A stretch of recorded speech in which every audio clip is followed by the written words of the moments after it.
Or Wessex Camping and Outdoors for an overnighter and testing a load of products. Thanks for joining me.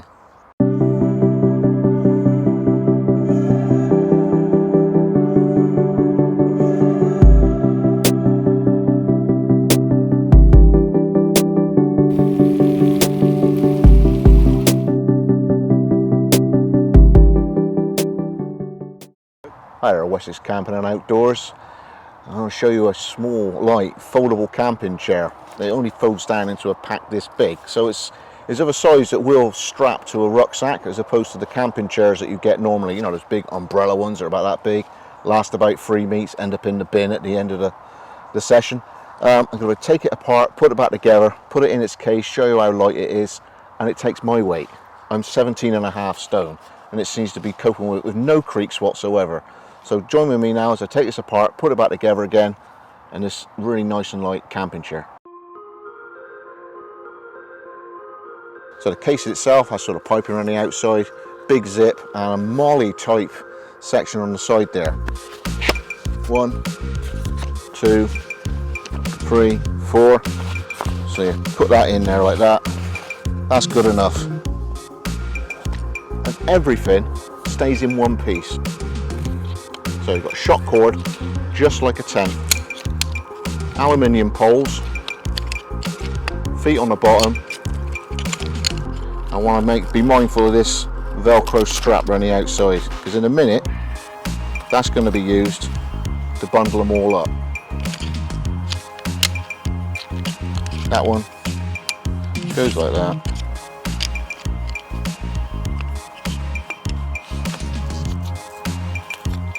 Bundles up into the bag. Put it back together again. Out of the bag. Undo the Velcro strap, and it all just starts flying together. They start going in on their own.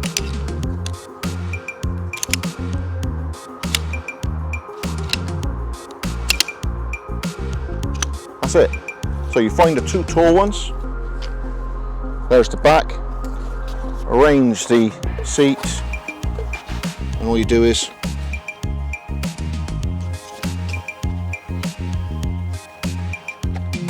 first one goes on like that, and the last one you need a little bit of a force. So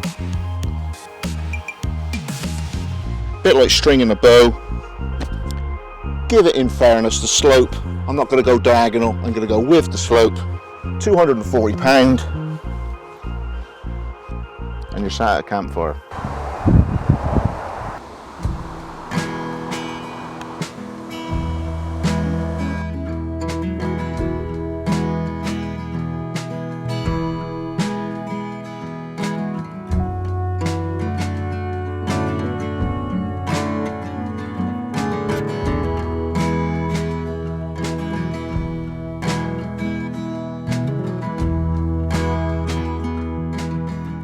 So this weekend we're using the Aldi Adventuridge 4-person tunnel tent.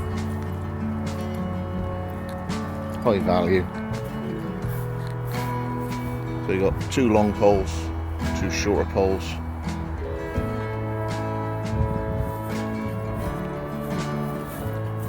Two bedrooms either side of a central living area.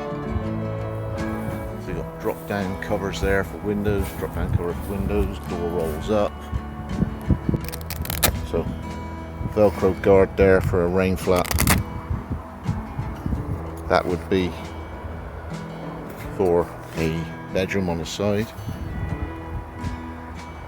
Center section, again bigger window, option of rolling up. So those 2 little loops, or with the 2 eyelets there and there, comes out as an awning. So colour-coded tunnel for the 2 different sizes of poles, and then you clip them on with the plastic brackets with the nylon webbing.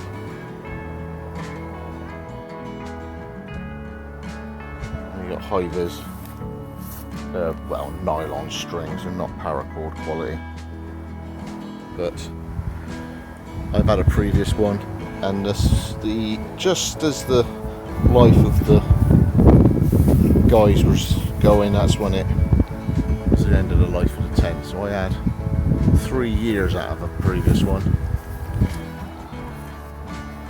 and a couple of big storms, including snow load, which is what killed it, as you can tell. That's what the tunnel tents, they don't really shed the snow, but hey, high value summer camping, great kit, great bit of kit.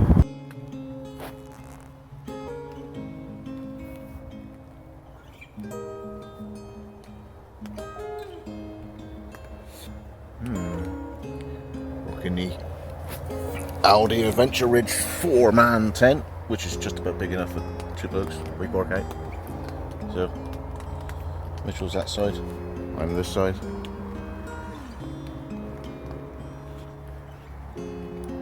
Shower-proof so far. Hurricane-proof? No, it's not hurricane-proof. No, trust me, I've done Edale.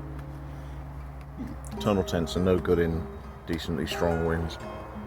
They just sort of skew over, go all soft and squishy. But this will do for today. Far more room than a little 2-man tent.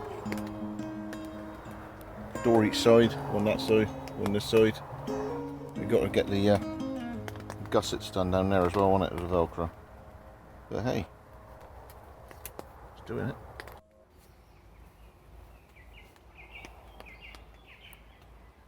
So, little modification, because it was already poked a hole for the bottom of the tent plan, didn't it? That's only big one. Yeah, but easy enough to sort out. But when you sit in it, it doesn't go at all, does it? It doesn't make any noises. No, it doesn't worry about the fact that you're sitting on it, and we're slightly heavier than the average there. The average Joe. But yeah, so we put that underneath it, and it's just dealing with that now, isn't it?